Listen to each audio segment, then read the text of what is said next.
নমস্কার বন্ধুরা, কেমন আছো তোমরা সকলে? আশা করছি ভালো আছো, সুস্থ আছো। তো আমি তোমাদের সুমি দিদিভাই আবার একটা নতুন মিনি ব্লগ নিয়ে চলে এলাম। এটা কোনো ব্লগ নয়, একটা জিনিস শেয়ার করবো বলে এলাম। তো এখনো আসেনি, পার্সেল আসার কথা। দেখো পয়সা নিয়ে রাস্তায় দাঁড়িয়ে আছি, এখনো আসেনি। চান করে এক্ষুনি এলাম, মাথাটাতে কোনো চিরুনি করিনি, এক্ষুনি চান করে এলাম আর এক্ষুনি পার্সেল এসছে। চলো পার্সেলটা দেখাই তোমাদেরকে। এখনো আসেনি তাই রাস্তায় দাঁড়িয়ে আছি। চলো, তো রাস্তায় দাঁড়িয়ে আছি, দেখো এখনো কিন্তু পার্সেল আসেনি। কতক্ষণ দাঁড়াতে হবে জানি না, বুঝতে পারছি না। অনেকক্ষণ ধরে দাঁড়িয়ে আছি, তবে বুঝতে পারছি না এতক্ষণ আসছে না। দাদাভাই বললো এক্ষুনি চলে আসবে, কিন্তু বুঝতে পারছি না এখনো আসেনি। এলে অবশ্যই শেয়ার করব তোমাদের সঙ্গে। তো পার্সেলটা চলে এসছে এক্ষুনি, তো বাড়ি গিয়ে অবশ্যই তোমাদের সঙ্গে শেয়ার করব। এক্ষুনি শেয়ার করা সম্ভব হয়নি। চলো বাড়ি গিয়ে একদম দেখাবো, কারণ রোদে একদমই দেখা যাচ্ছে না মুখটুক, একদম বোঝাই যাচ্ছে না। এই দেখো এত বড় পার্সেল এসছে, মনে হয় জুতোটা এসছে। চলো দেখাই তোমাদের সঙ্গে। উফ, কতক্ষণ রাস্তায় দাঁড়িয়ে থাকতে হয়েছে। আমার মাথার অবস্থা দেখতে পেয়েছো? মাথা চিরুনি করবো বলে এখনই চান করে উঠেছি, মাথাটা চিরুনি করবো বলে, কিন্তু চিরুনি করা হয়নি আর। চলো দেখাই তোমাদের সঙ্গে কি এসছে। তো বাড়ি চলে এলাম এক্ষুনি, চলো দেখাই তোমাদের সঙ্গে, শেয়ার করি।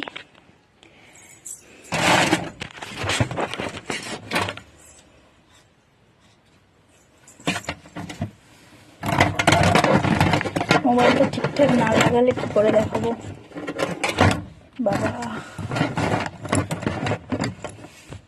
তার ভিতরে হলো না, মানে লাইটের প্রবলেমে হলো না, তাই এখানে নিয়ে এসেছি। চলো পার্সেলটা দেখি কি আছে।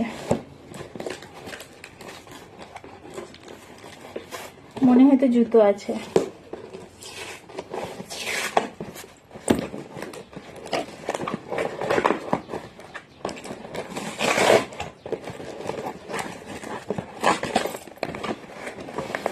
খোলাই যাচ্ছে না, আর মাঝে মধ্যেই আছে, শেয়ার করা হয় না। আজকে যেহেতু জুতো এসছে বলছিলাম না,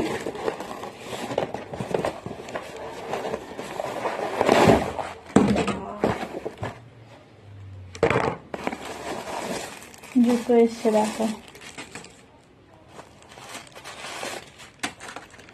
এই যে দেখো, কিন্তু এটা আমাকে হবে কিনা আমি জানি না। এই যে হবে কিনা আমি জানি না, আমাকে মনে হয় ছোট হয়ে যাবে,